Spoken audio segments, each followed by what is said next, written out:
Benedicte, Boris Johnson is to preside over an emergency government meeting this Monday. What are we expecting?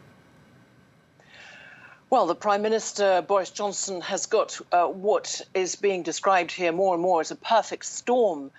There is this corona-induced suspension of flights across the world with the UK, not just the European Union, and that growing list you referred to of more and more countries severing their links temporarily with the UK. We've got the Channel Tunnel that is shut, first time in 12 years that is the case. And when you know that there are 10,000 lorries that go between Dover and Calais at this time, and of course the perfect storm reference is also to the uncertainty of Brexit. There is still no clarity on whether there will be a deal or no deal. So we are 4 days away from Christmas, which is a very significant time here in the UK. People try and go and see their families. And it's that perfect storm that Boris Johnson is going to be looking at, and I think very immediately wanting links to be re-established with countries. And better news there from the French Minister of Transport, Mr. Djibari, because it seems that within the coming hours, a protocol is going to be established to re-establish the movement, the flux of to and fro of lorries between France and the United Kingdom.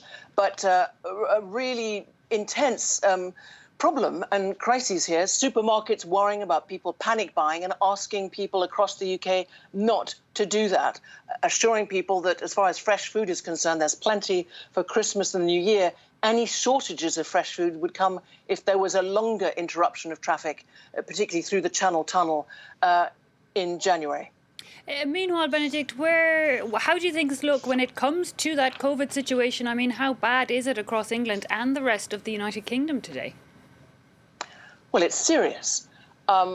We had on Saturday that sudden press conference of the Prime Minister Boris Johnson announcing the creation of a new tier here in London, the British capital, because the virus, that new variant that is, we are told, 70% transmissible, is fueling, if you will, the spread of coronavirus across London, across the southeast, and even, the east of England.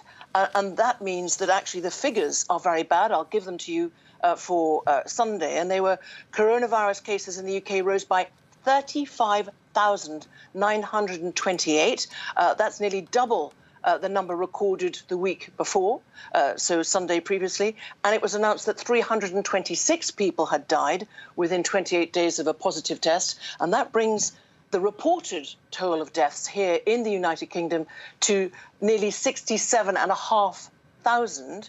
If you add about another 50 or 60,000 of people who have died from either not being able to get scans and then their cancer has progressed exponentially, or people not wanting to go to hospital for fear of catching COVID-19, despite all the sanitary protections here, either from heart attacks or strokes.